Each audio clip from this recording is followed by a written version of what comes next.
It's Christine Wilson and Saphira Galoob, and you'll thank us later. Tune in every week and hang out with us because we're a lot of fun. And no topics off the record, we decided. We are open to talking about everything together with a bit of a sense of humor, a lot of self-forgiveness, a lot of grace, and always being wiser on the other end. Bring it on, girls and boys. You know what? You'll thank me later that I'm telling you about this. You'll thank me. They're going to hate us, Saphira. It's going to be nuts. Morning. How are you? Well, I am so, I'm a little tired because, we hosted about 128 cannabis professionals from 17 countries and 4 continents in 2.5 days. And thank you so much, Christine, for all of your help. It was spectacular. What an amazing group of people it was. Yeah. You came to the lunch. I did. So I went to the fun reception beforehand, which is always fun because it's a fancy house in Georgetown. And I finally got to wear my new dress that I've been dying to wear. Looked great on you, by the way. And you were just like the belle of the ball and holding court, which was awesome. It's always so fun to watch your friends shine and be proud of them. So you and Will from Artemis just were up there looking so happy. And the best part about being part of this is, I remember when you first brought it to me as something to help work on, and you're like, we'd be happy if we had like 30 people come from around the world, and 128 people. Yeah, it exceeded our expectations in a way that I'm a little overwhelmed on. I just have to say this one anecdote. A woman, a lovely woman, a young woman, probably in her 40s. I don't know how old she is, but she's a member of parliament of the Ukraine. She drove 12 hours to Poland, got on a plane in Poland and flew to London. And then from London, she flew to Washington for meetings for 3 days. And she is the lead lawmaker in the Ukraine to introduce cannabis for children who have epilepsy and adults who are in trauma, which 4 million people there. And when she was talking about her work and the importance of it, she was talking about what it's like to live in the Ukraine today. And she said, every single night,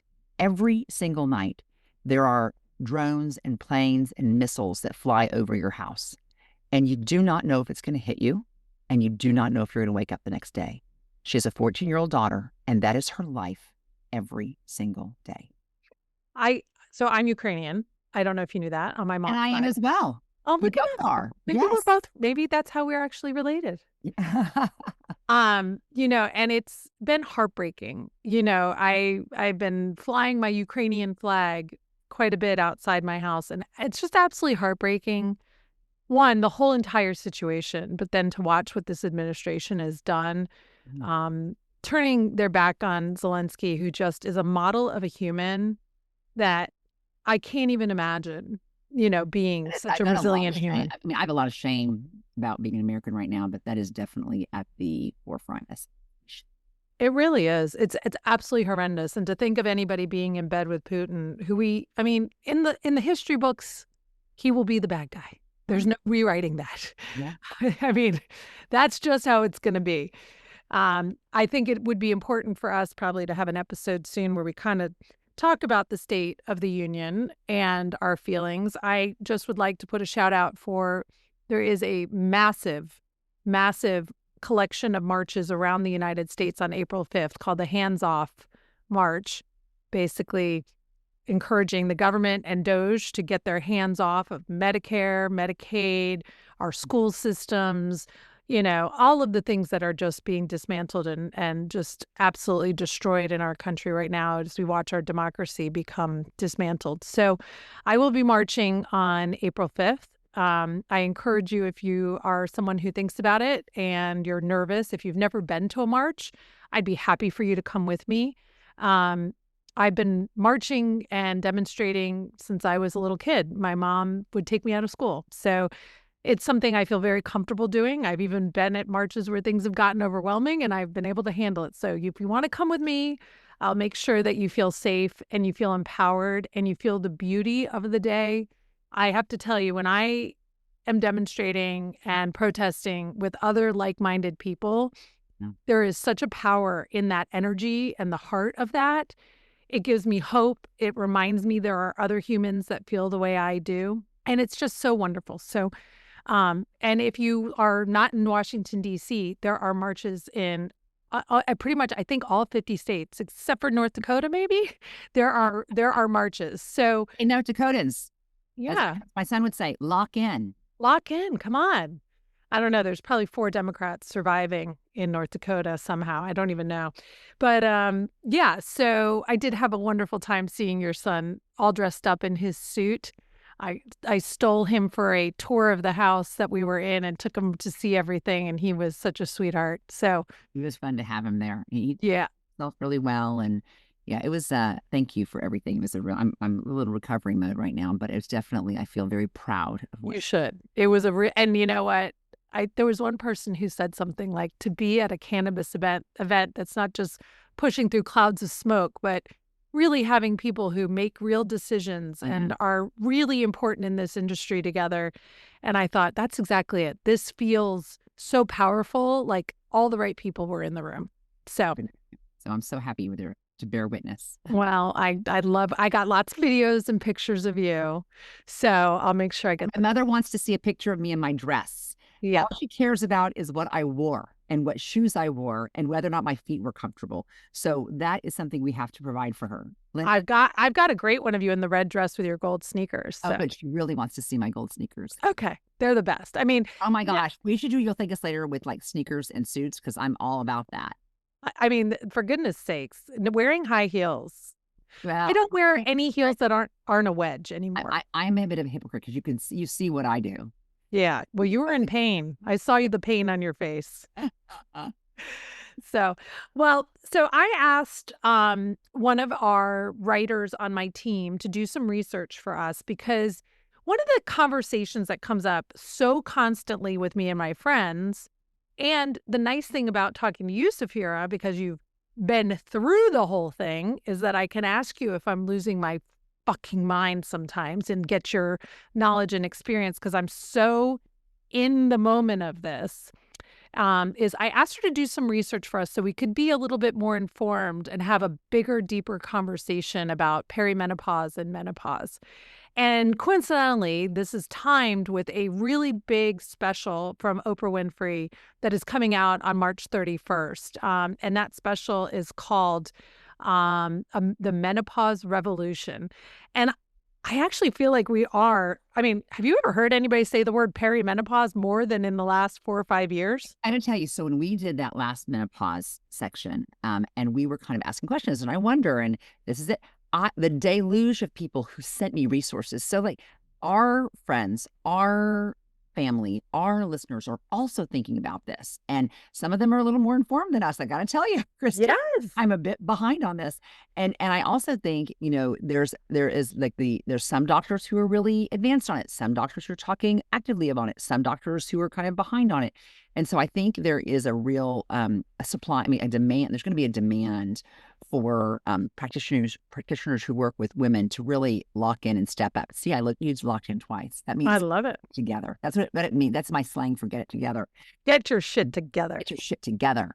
But we shouldn't ever leave a conversation with a physician about menopause more confused than when we came in. And I have to say, I have yet to find a physician, and I need to really find somebody, because one of the things, I'll tell you, my overarching thing about some of the things we're going to talk about is depending on when you go through menopause and you're going, and I'm in my 50s, I don't know what's menopause. I don't know what's aging. I don't know what's fatigue. I don't like the problems that there's so much confusion around what is the symptom being caused by. And so if you don't know what the cause of the symptom is, it's really hard to know how to treat the symptom. Yeah. And that was, I think the big thing for me is when I finally got on with the nurse practitioner at MIDI, MIDI, that's all they do all day long is talk to women in this midlife situation. Yeah. And so it seemed really easy for me to have someone finally parse out what was because I'm not exercising enough and what was, part of what I was going through and what are the options for treatment. So I thought what we would do today is we go through a little bit of this information that we've gathered and, really talk about, what is menopause? Like, let's define that. And let's define what is perimenopause. I think that giving people sort of a formal understanding of that. So here, I'll define menopause and I'll let you define perimenopause. Menopause is medically defined as the stage of a woman's life when her menstrual periods stop permanently and she can no longer get pregnant. And you have officially reached menopause when you go 12 consecutive months without a menstrual period. So that is that you're in menopause, you are menopausal 1 year after your last period. So perimenopause is different. And it is medically defined as the time during which your body makes the natural transition to menopause, also called the menopausal transition. Apparently, like estrogen rises and falls unevenly. So that's code for hot flashes. Menstrual cycles can be irregular, both in length and in symptoms. And perimenopause women face symptoms while still menstruating, which I can imagine is incredibly frustrating and confusing.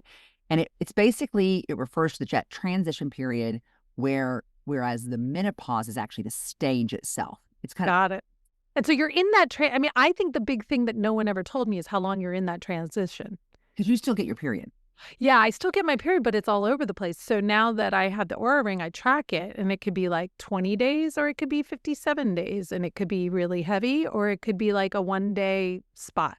And I also have an IUD. So I didn't see any of my period for so many years. So like, I don't know how long it's been erratic and unusual. So this transition, I think, became more apparent to me when I got all the other symptoms. It was less about the period being wackadoodle and more about all the other symptoms. So perimenopause generally begins in your mid-40s, but it can be earlier. So I would say I really started to notice things around 45, 46, but it was now that I'm 47, it's this year that I started waving the flag and going, oh God, okay, somebody help me. And it's interesting because I actually didn't ever know that if I may have gone through perimenopause, but I didn't know. I had my last period on the Friday that COVID started, which was... Oh, wow. Yeah, it was March the 13th, 2020. And that was my last period. It was a really, really, really, really heavy period. But after that, I never had another period again. Oh, well, that was one good thing that came during COVID, because personally, I could just be done with it at this point. Well, I wasn't 100% sure. I will say, though, the symptoms, and we're going to be getting into symptoms, because what I can't really assess is to what extent are my menopausal symptoms connected to aging, stress, workload, versus menopause. And I have done definitely different hormone replacement therapies, and I'd like to tell folks about my little stint on testosterone, because I definitely got some reporting back on that. So I'll be letting you guys know. Yeah, I do want to hear about that. I think the big symptoms that I started to notice that made a big difference was the hot flashes that I didn't know were hot flashes. So I would be with someone and I'd be sweating on my upper lip, and like I could kind of feel it along my hairline.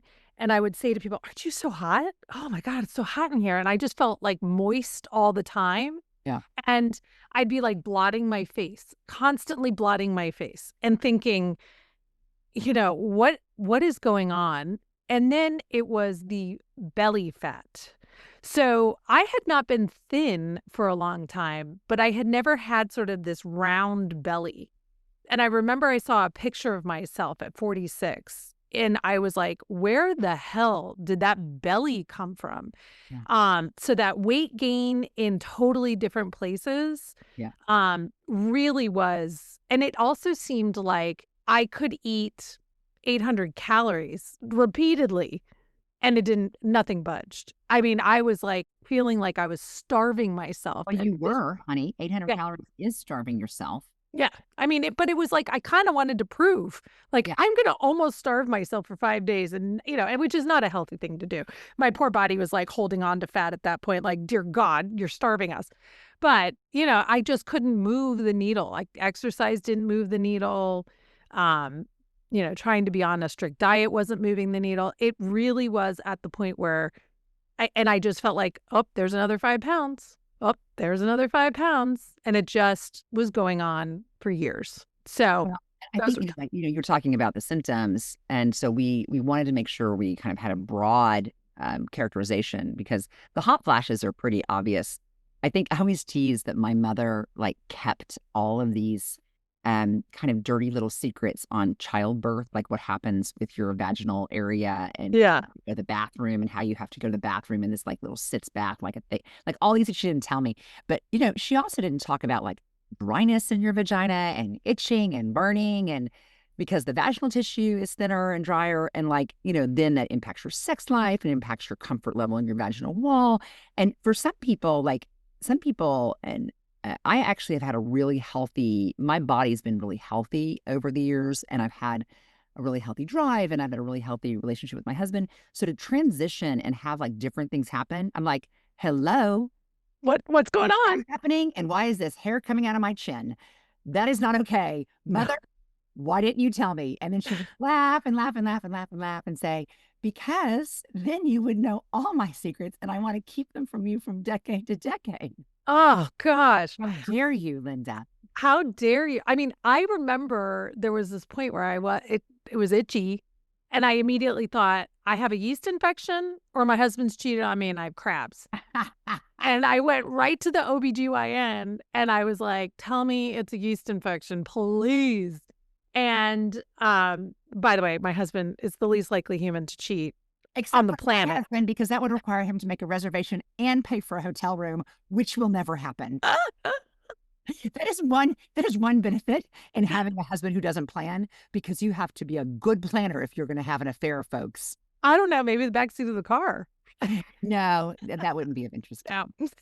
No, my good Catholic boy, I really don't. I mean, I know good Catholic boys do bad things all the time, but mine is one of those really, truly good Catholic boys, not one of fake. Yeah, mine's just too lazy to have an affair. I love him, but he's just too fucking lazy. But yeah, luckily mine was, she said, this is just a symptom of perimenopause.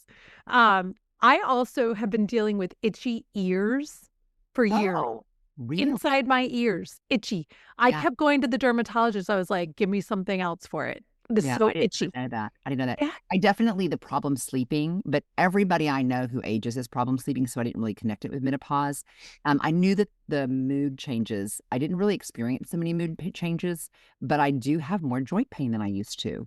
And I don't know if that is just because I'm working out really hard and then I don't work out and then I work out really hard. Like, I don't know, but that, again, I think part of what is confusing to me is, so there are people who are more sensitive to, like, we'll call it just conditions or symptoms.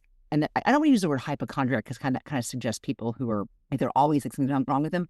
I could be like, I would never say, oh, I'm sick. I'm not sensitive to that.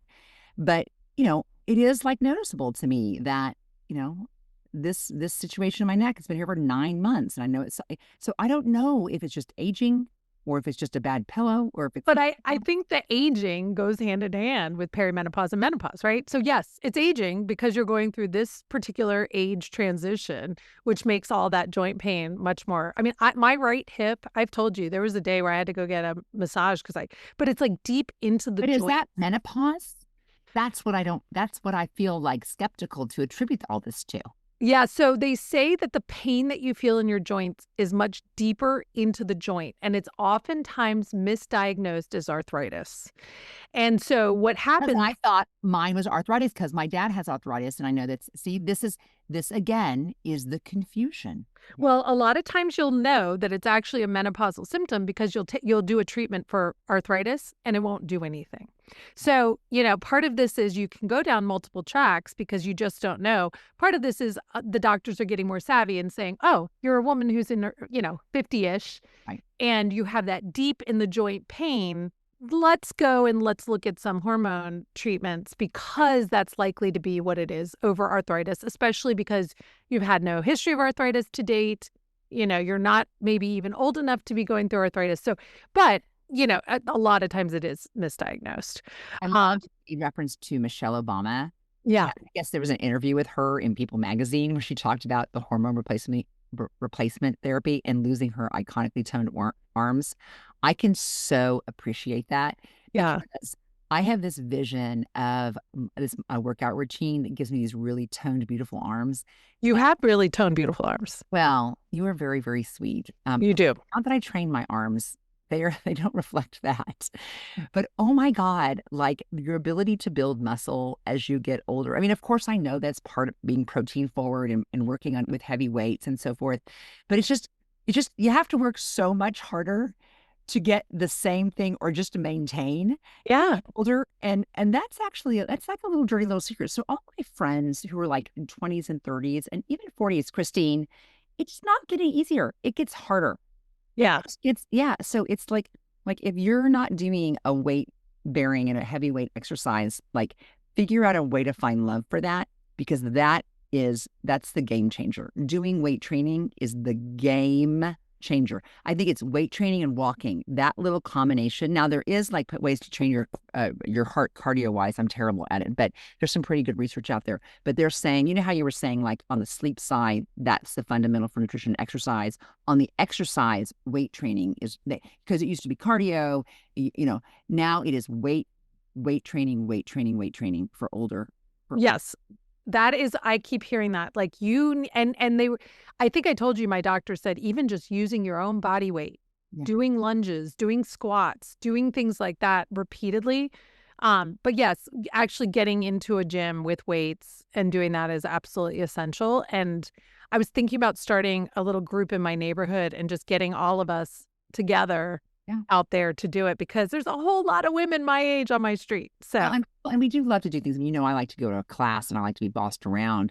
But yeah. If I know and I've committed to go to a class, I will go. It is so much harder to go on your own. And one thing I will tell every single woman out there who either hasn't exercised or hasn't exercised in a long time, or has not had the body they want in the last 40, 50 years, you can absolutely change it in your late 40s and 50s. Yeah. You can 100% change it. And I will say, the nutrition is a part of it, but muscle, it will respond, it will build, it will reshape your body. And so no excuses that those days are over for me. I do not accept that. Yeah. Period. Agreed. And I want to be stronger. Like, I don't want to be weak. Like, I love the fact that when there's stuff to carry, I just pick it up and carry it. Yeah. I look at people and they're like, oh, well, we'll get a guy to do it. I'm like, why? I can do it. And I'm not going to hurt my back because I know how to lift properly. And I'm just going to do it. I like being strong. And I used to be so strong. I used to work out in a weight room a lot. And I need to get stronger. My kids are super into working out right now, both of them. And I know our sons actually, didn't my son train or do something? Because he was he took a lot of Luca's guidance. And so they're constantly at my mom's gym working out. And I'm like, I need to go with them. One, I want to see if they're using good form and not hurting themselves. But two, it would just be fun to be in the gym with them. So I'm thinking that's. I'll tell you one of the things I did for Luca when he started is I actually got him a trainer. Yeah. Just to teach him. Now, then he was like, meh, and then he does it himself, but he at least knows. But it's, Well, and I've told you about my very slow running nose. Like my nose runs slowly all the time. That's one of my other symptoms. Obviously, we've talked about depression and anxiety, so my anxiety has been part of my life, probably my whole life. Yeah. But I definitely upped my dosage of Lexapro about a year or two ago because I was finding an increase. I think being up on how you're feeling during this time of perimenopause and menopause is super, super important. So I think because of we've talked about, the people that are talking about menopause, we've talked about Mary Claire Haver. Her brand is called The Pause Life. Mm-hmm. And on TikTok, she's got over 2 million followers. So she's I love that because she says, I know that there's not studies about this, but let me just, because, I always go back to something that my dad told me around, evolutions and awarenesses around healthy societies. And he said there was a time in medicine when doctors didn't understand the correlation between washing your hands and good hygiene. And the way that they found it out is that there were some doctors who were working, some medical students who were working with cadavers and delivering babies. Yeah. And this is like hundreds of years ago. And they weren't washing their hands between the embalming fluid and delivering the babies. Well, the babies were dying. And this one doctor figured it out. And he made this kind of statement to the medical world and said, if we just washed our hands. And he was ostracized just for making that recommendation. And so I know that there are times, and cannabis is a perfect example, and we're going to do a whole series on cannabis, but menopause and utilizing, hormone replacement therapies. And by the way, we'll get to testosterone. That is, for women in menopause, that's off label. There are not studies where the FDA is making recommendations for use of testosterone for women. Men, yes, but not women. And so these doctors that are really finding, ways to like commit to women's health and well-being, even though we don't have the studies right now to support it, I mean, that's a really important, it's a very courageous place for a medical practitioner to be. Yeah. So what was your experience with testosterone? So I got the gel in Europe, and I went to my local compounder to figure out exactly how much. And literally, it is like you're supposed to put like imagine the size of a rice kernel. Oh wow! It's super small, and you can put it like between your legs or underneath your arm. And I could tell immediately my energy changed. 3 days in, on my chin, I got the biggest cystic acne. Oh, and it would not go away for 6 weeks. And I was like, I've got to find something else for my vaginal dryness. Yeah. Because the world does not see my vaginal dryness, but they can see the zit. By the way, if you ever get another cystic acne, you go to the dermatologist and have them inject it directly into it with cortisone. Oh, I would have loved to, but sister couldn't see me for 2-3 months because you can't get a fucking appointment. No. Okay. So here's the deal. You don't make an appointment. You just walk in? No, I call them and I say, I'm coming in between appointments. What would be the best between appointment time today for a quick injection into my cystic acne? Okay. And I pay like $60 out of pocket.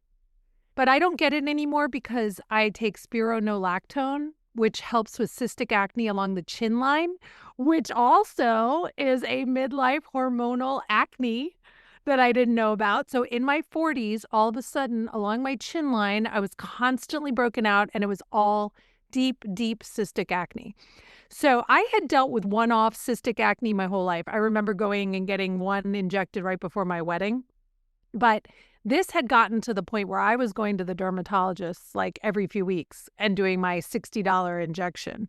So you ask and find a dermatologist willing to do this, because otherwise, and it's so fast, they don't need an appointment. They have it ready, and you walk out. Well, maybe but is there a medicine that addresses it? Because maybe I think it has testosterone, and then the medicine that addresses the cystic acne. Maybe that's the combination. Maybe with the spironolactone. Yeah. Which was one of those things that they accidentally found worked for acne. I think it was like a blood pressure medication to begin with. And it was one of those things they realized that it helped women. I'm going to look at that. There is one thing that our researcher did not include in here, which I want to add. Yeah. Are you ready? It is not fun. It is not good, but it is happening. Hair loss. Yeah. Oh, big time for me. Big time. I have always had such thick, luscious hair.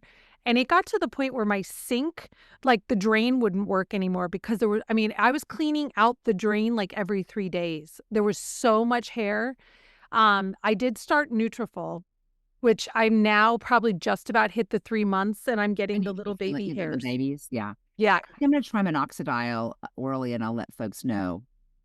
Yeah. So I know a lot about hair loss. My mother has dealt with a lot of hair loss since menopause.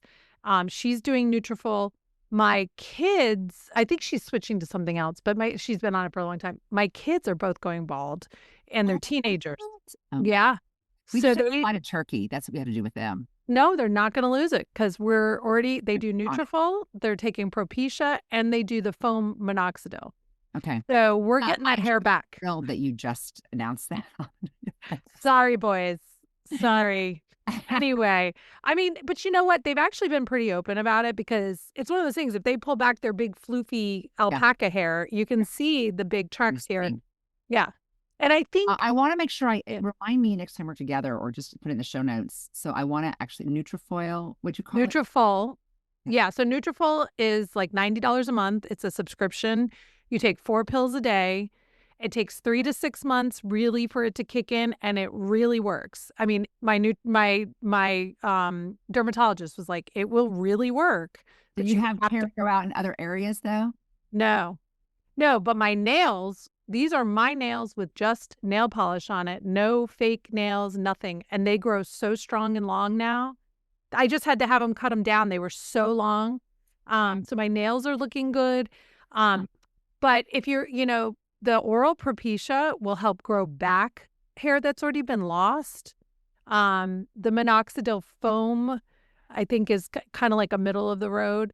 But I think if you do all of it, Yeah. and I think it's great, talk to your dermatologist about what they recommend for you. Don't necessarily throw everything at it.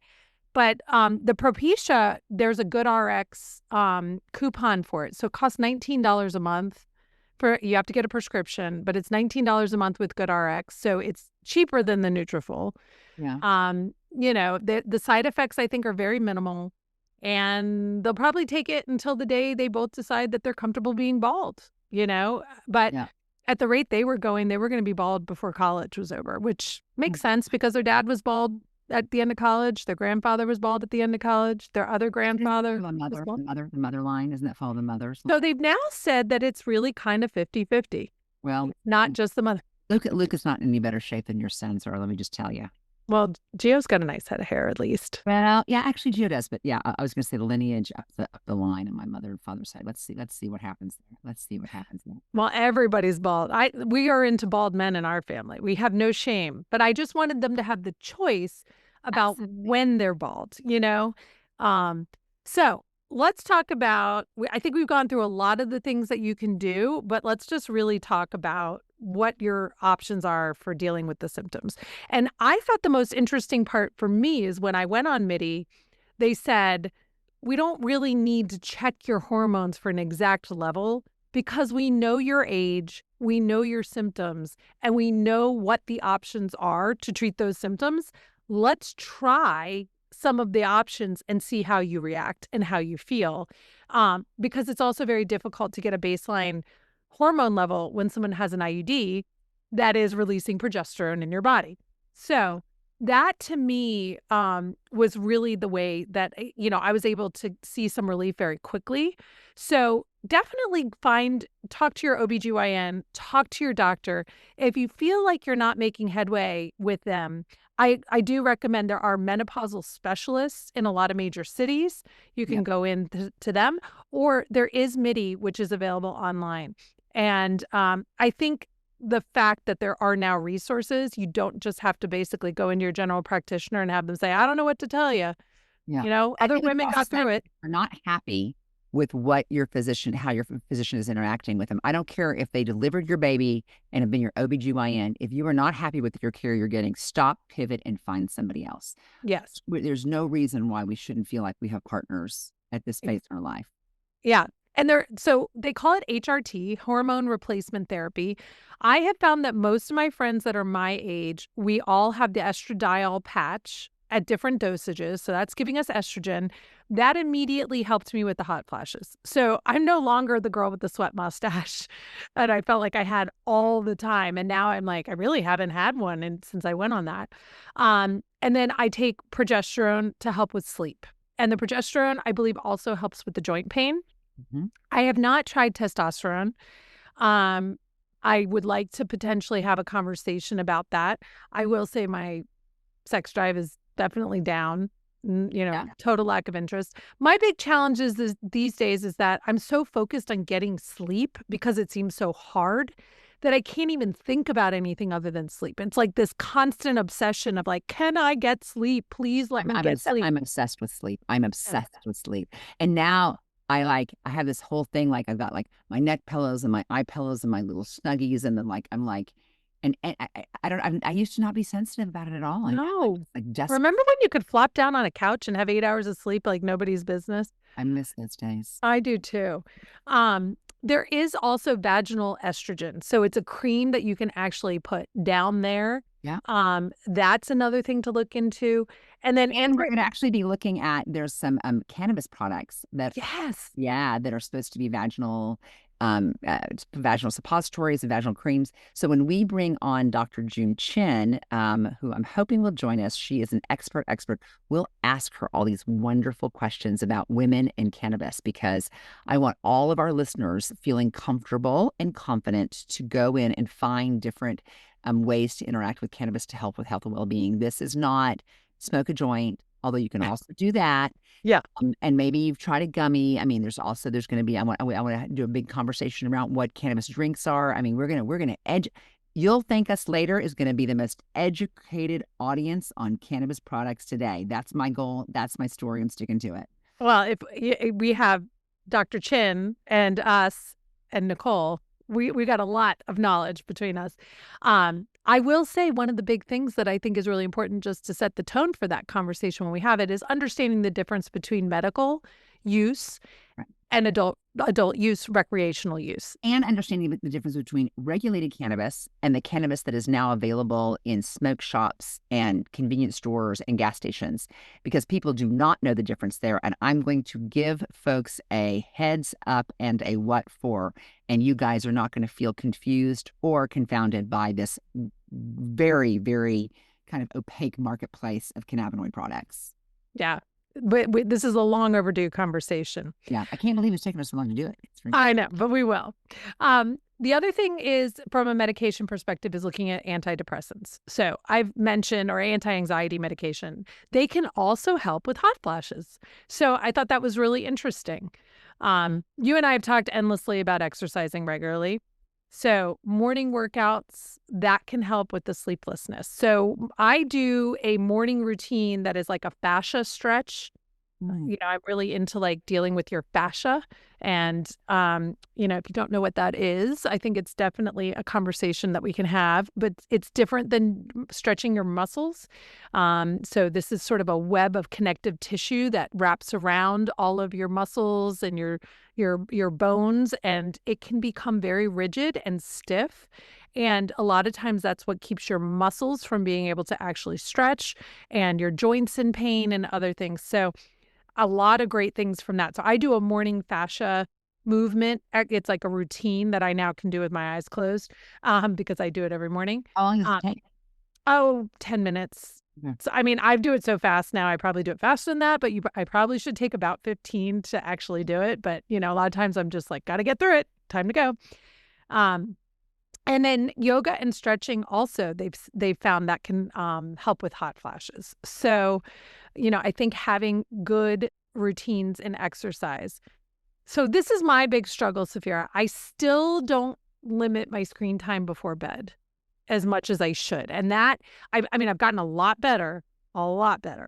So I try to listen to something for at least an hour to 30 minutes before I want to go to sleep, rather than having the screen on. Eyes, yeah. Yeah, but there are times. Mask on?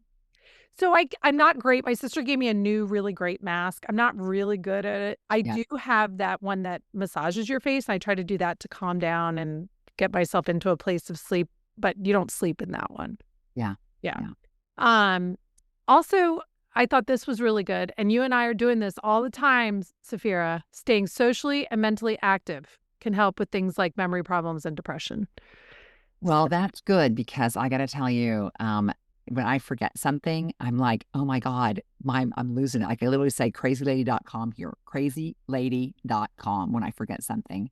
It happens. It's so crazy. I got interviewed the other day for somebody like getting they were getting their security clearance. And they said, what are her daughter's names? And I said the first one, and then the second one I was like, and I mean, and then it popped out. But I mean, that moment of like, I've known this kid since she was born. I've known this woman for 45 years.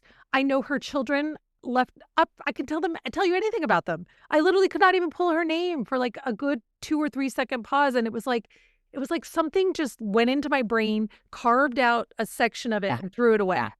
Yeah. Or just put like a blockage up there. Like, you know, it's there and it's behind the gate. Like, wait a second. Just one sec. Just a second. Yeah. Hold on. I always, You know that movie Inside Out, that Pixar movie with all the emotions running around and the balls of memories? I'm like, hold on, I'm running down the hallway trying to find that ball that has that memory in it. Hold on, it's right there. So that just those moments absolutely kill me. So also, if you are smoking still at this point, which I am so shocked actually when I see people smoke Oh, anymore. I am too. I am too. I was a good old Yeah. smoker for a long Yeah. time. Yeah, no, it is like I don't even understand. It's confounding to me, folks that smoke. I mean, Yeah. I definitely like in terms of smoking cannabis, even I mean, I'm not. It's more just because it hurts my chest to do it. Yeah. No, I don't And like to puff it in. Ugh. there's so many, and I mean, there are some great joints out there, but you got to be careful. But for sure, like there's so many alternative ways to infuse your cannabis Right. now. Smoking cigarettes, stop that shit. Yeah. Makes your skin gross, your teeth gross, your skin old, your body old, smells. We've definitely talked about limiting alcohol and how much that's how helped. Yeah. So changing your diet. So low fat, high fiber with quality proteins. And also, this is so important, calcium rich foods. I have a mom with osteopenia. My mom was the mom that had 7 vitamins waiting at my table, at my breakfast table every morning. She took them too. My mother was conscious of calcium. She was diligent, and she still has osteopenia. Amazing. Yeah. So this is not something to joke about. It's, she has to get a very expensive injection like multiple times a year, and it costs a fortune to keep that at bay. Oh my God. Yeah. And, for me, with a spinal fusion and metal rods, I cannot possibly risk having osteoporosis. Yeah, absolutely. So, I'll make sure I get my bone density test. yeah, I think that's probably how they do it. And I think I'm due for that. And I'll have to come up with my mammograms. So make sure you get your mammograms.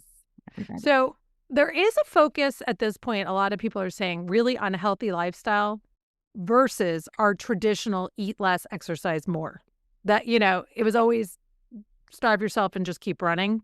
Yeah. This is really about a healthy lifestyle. Well, and I'll say when I was working with my nutritionist and we were talking about, she was very data driven, and we were talking about kind of ideal weights or being thin. She said there's actually a very significant amount of data that shows that as you age, if you don't have enough fat on your body, that it actually impacts your propensity towards disease and your ability to withstand disease and illness once it comes to you. So being older and super thin is actually not great. Right. And of course there's balancing, and I'm not even sure where BMI fits in all this, but you all know what I'm talking about in terms of where you are, and Yeah, can absolutely. move around, feel good when you're doing what you need to be doing during the day. So I've definitely also upped my vitamins and supplements. So I would say I don't have a great list of because I actually find this is the conversation with women in their 40s and 50s.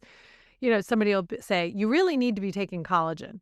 And then the next person will say, you really, really need magnesium. And the next person will say, you really, really need vitamin D. And the next person will say, and I'm at the point where I'm like, could somebody make the perfect, absolutely perfect? I will tell you, Christine, if somebody did that and said, get this, buy it from here, take it here, I would be up in that, because I've literally, or when you go like, this is for hair and nails, this is for skin. Yeah. It's for, I take biotin. How much is it? What if I take too much? It is the most confusing. Yes. It is the most confusing. We should find an expert on vitamins and supplements. Yes. And I want somebody to basically hand me a little pack. Yeah. And this is the perfect pack for you. I think that there's probably a resource out there that we need to find.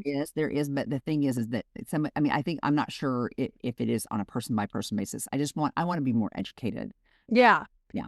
Yeah. And I find that every friend you talk to has the thing that they're really like, and that they really are excited about it because it's helped them, right? Magnesium helps with sleep. Collagen helps with obviously the plumpness in your face and your hair and all that stuff. So, and joints, so there's a lot that I understand. I take my vitamins. I've not done it in so long. I'm totally stressed out now. I took mine this morning, but I think it was like the first time this week. So yeah, no judgment here. One thing that we just want to make sure you really understand is don't look for the quick fix miracle cures. Yeah. So, we're talking about, we just want this one pill that magically works. I think really watch out for things that don't have supportive medical evidence or peer-reviewed scientific data, or they make really emotional claims that are kind of manipulative. Also have to be careful with celebrity endorsements. What's the motivation there? Yeah. I think that we're all going to come out of this Oprah episode with a lot more action items. And I'm really looking forward to watching it, because I do think that she's brought the right people together to cut through some of the noise and the BS and the people out there trying to make money on a huge industry. I'm so happy that she's doing it. And we should do a little follow-up on, like, we watched it, so what was the takeaway? Yeah, absolutely. All right, I'm going to give you a couple more action items, and then we're going to wrap this up. Stay current on your screening. So your mammograms, your pap smears, your colonoscopy. Did I tell you that Oj and I got our colonoscopies together? Oh, We made it a little date. they're so cute. Was one cleaner than the other, where you both have really clean? He got a better review than I did. Fantastic. My mom drove us, and we both were I came into recovery as he was going in. We held hands. It was very lovely. The doctor said he'd never seen anything quite so weird in his life. Competition on whose colon was cleaner. That's my Yeah. I mean, the nice part is you got to go through that misery of drinking all that shit together. The fun part is, thank God we weren't in a one bedroom Yes. or one bathroom, because we were, definitely spent the Yes. night, both of us up. But start the good habits early. So this is the whole point of You'll Thank Us Later. I want to be talking to those women in their 20s and 30s, starting this before you need to. I feel like so much of my life has been responsive to, oh shit, I didn't do it and I should have been. Playing catch up. Catch up. Information, playing catch up with like feeling like you're like behind on it. Like, just this is definitely a get out in front of that. This is coming inevitably. If you're alive, you're going through it. The alternative is less enticing. And prepare mentally. Yeah. I think it's great. It's unrealistic to think that this is going to be a perfect experience. You're not going to be so perfectly informed that you can make it as easy peasy as possible. You will feel something, most likely. Every once in a while you meet the Saphiras of the world who are like, I don't know, it just happened and it was fine. But it just stopped. Yeah, I'm okay. But for the most part, I think, when I talk to my friends, it's like 4 out of 5 of us are like, holy fuck, what just happened? And maybe I was just experiencing things. I didn't have a friend like Christine to tell me, oh no, that's perimenopause. Yeah. I was an idiot on it. That's another. You just went through it. Well, we will happily take questions and do our best to help anyone going through all of this, but we hope you'll thank us later. And for those young women, please listen to us. Don't just tune us out on this one. That's right. Have a great day.